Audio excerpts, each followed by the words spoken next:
안녕하세요. 반려동물과 편안한 세상을 꿈꾸는 멍냥 프렌들리입니다. 혹시 이런 생각 해보신 적 있으신가요? 강아지가 가족 중에 유독 한 사람만 졸졸 따라다니고 다른 가족은 그냥 스쳐 지나가는 벽 취급할 때 나는 분명히 밥도 주고 놀아주고 산책도 시키고 다 하는데 강아지는 이상하게 엄마만 따라가고 혹은 아빠만 좋아하고 나는 왜 외면받는 느낌이 들지 이런 생각 말이에요. 그럴 때 은근히 서운하고 내가 얘를 더 챙겨주고 신경 쓰는 것 같은데 왜 나는 안 좋아해야 하는 마음 들 때 있죠. 근데 저희 집은 그 반대예요. 사월이는 우리 가족 중에서 유독 저만 따라다녀요. 엄마가 밥도 주고 간식도 챙겨주고 케어도 엄마가 대부분 해주시는데 사월이는 항상 저만 바라봐요.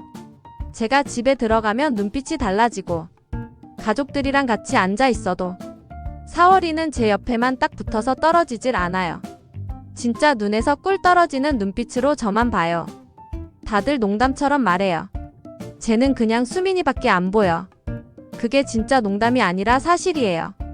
왜 그럴까 저도 궁금했는데 알고 보니까 여기에 강아지의 본능과 행동 심리가 숨어 있더라고요. 강아지가 한 사람에게 유독 애착을 갖는 데는 여러 요인이 있지만 그 중에서도 가장 강력한 건 바로 산책이에요.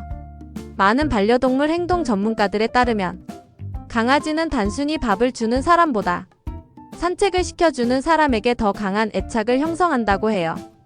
대표적으로 미국 펜실베이니아대 수의대의 제임스 서펠 교수, 그리고 동물행동학자 패트리샤 맥코넬 같은 전문가들이 말하길 강아지는 산책을 통해 세상을 경험하고 자극을 받는 시간을 가장 중요하게 여기고 그 시간에 함께해주는 보호자를 자신의 파트너로 인식한다고 합니다. 왜냐하면 강아지에게 산책은 단순한 배변 시간이나 운동이 아니에요. 세상과 연결되는 시간이고 후각과 시각을 자극하고 다양한 경험을 통해 본능적 욕구가 충족되는 순간이기 때문이에요. 그리고 그 순간을 매일 함께 보내는 사람이 강아지에게는 가장 신뢰할 수 있는 존재가 되는 거예요. 제가 사월이랑 매일 산책을 나가거든요. 짧을 때도 있고 길게 천천히 걸을 때도 있어요.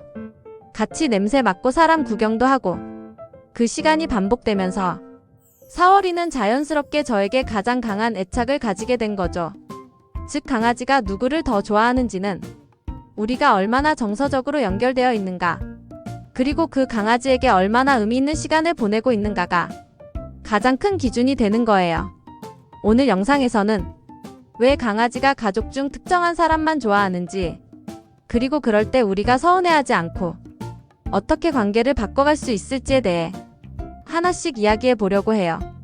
혹시 여러분도 강아지가 나보다 다른 사람만 따르는 모습에 조금 외롭거나 섭섭했던 적이 있다면 이번 영상이 도움이 될 수 있을 거예요. 자, 그럼 본격적으로 강아지가 왜 가족 중 한 사람만 유독 좋아하는지를 조금 더 깊이 들어가서 알려드릴게요.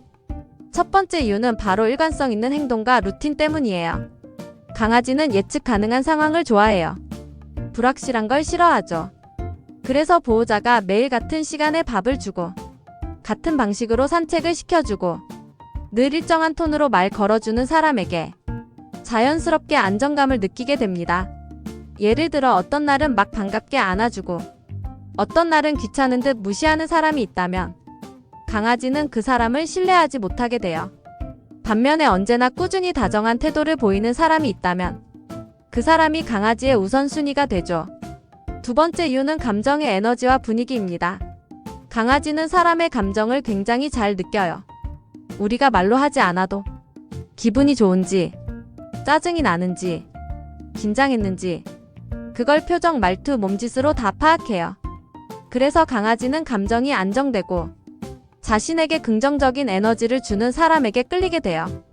함께 있을 때 편안함을 느끼는 사람이 있으면 그 사람 곁에 계속 있고 싶어 하는 거죠. 예를 들어 어떤 가족은 평소에 짜증 섞인 말투로 왜 자꾸 따라와 이렇게 말하는데 다른 가족은 웃으면서 반겨줘요. 당연히 강아지는 후자에게 더 끌릴 수밖에 없어요. 그리고 세 번째 이유, 가장 강력한 이유 중 하나죠. 바로 의미 있는 시간을 함께 보내는가예요. 앞서 말했듯이 산책이 가장 대표적인 예입니다. 강아지에게 산책은 감각 자극과 탐색의 시간이기 때문에 그 시간에 함께 있는 사람은 세상을 함께 경험하는 동료로 인식되거든요. 그리고 그 외에도 같이 앉아서 조용히 있어주는 시간, 장난감을 가지고 놀아주는 시간, 스킨십을 해주는 시간 모두 포함돼요. 중요한 건 시간이 얼마나 길었느냐보다 얼마나 집중해서 진심으로 그 시간을 함께 했느냐예요. 핸드폰만 보고 있으면서 옆에 있는 건 강아지 입장에서 같이 있는 시간이 아니에요.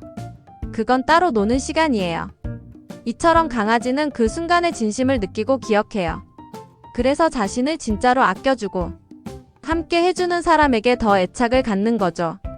여기까지 듣고 나면 이런 생각 드실 거예요. 그럼 나는 강아지한테 선택 못 받은 사람인가요? 얘는 원래 나보다 엄마를 더 좋아하는 거 아닌가요? 근데 아니에요. 강아지는 생각보다 유연한 존재예요. 시간이 지나도 행동이 달라지면 애착 대상도 충분히 바뀔 수 있어요. 그러니까 지금 우리 강아지가 나보다 다른 가족을 더 따른다고 해서 영원히 그런 건 아니에요. 반대로 지금 나를 제일 좋아한다고 해도 앞으로 어떻게 하느냐에 따라 달라질 수 있어요. 그럼 어떻게 해야 강아지와 더 가까워질 수 있을까요? 여기 몇 가지 방법이 있어요. 첫 번째는 작고 반복적인 루틴부터 시작하는 거예요. 산책을 매일 못 시켜주더라도 아침에 일어나서 간식 하나 주기, 퇴근 후 장난감으로 잠깐 놀아주기, 밤에 자기 전에 쓰다듬어 주기. 이런 작은 루틴이 반복되면 강아지는 이 사람이 나랑 늘 함께 해주는 사람이구나 하고 느껴요. 두 번째는 함께하는 시간에 더 집중하는 거예요. 짧더라도 핸드폰 내려놓고 강아지 눈을 바라보면서 몸을 만져주고 반응을 읽어주세요. 그 시간이 단 5분이어도 진짜 연결되었다고 느끼는 순간은 강아지에게 오래오래 기억돼요. 그리고 세 번째, 서운한 감정을 너무 오래 끌지 않는 것도 중요해요. 사실 이게 제일 어렵죠. 나는 이만큼 신경 쓰고 아끼는데 왜 나한텐 안 오지 이런 마음. 정말 이해돼요. 하지만 우리가 감정을 억지로 숨기지 않아도 그 감정은 행동에 자연스럽게 스며들거든요. 그래서 오히려 강아지에게 거리를 두게 되기도 해요. 그러니까 조금은 내려놓고 그냥 얘가 지금은 엄마를 더 좋아하네 하고 편하게 바라보는 마음도 필요해요. 그러면 마음이 덜 상하고 오히려 더 자연스럽게 다가갈 수 있어요.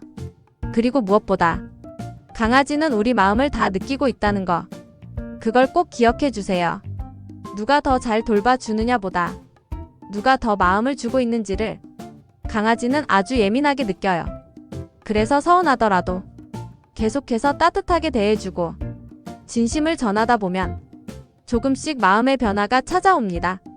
처음에는 애정의 1순위가 아니었어도 나중에는 제일 믿는 사람, 제일 편한 사람으로 우리 곁에 머물게 될 거예요. 그게 바로 반려라는 관계가 주는 깊이 아닐까요? 여러분의 강아지는 누구를 가장 좋아하나요? 혹시 서운했던 경험 있으셨나요? 여러분의 이야기 댓글로 나눠주세요. 구독과 좋아요, 알림 설정까지 부탁드릴게요. 반려동물과 함께 편안해지는 공간, 멍냥 프렌들리였습니다.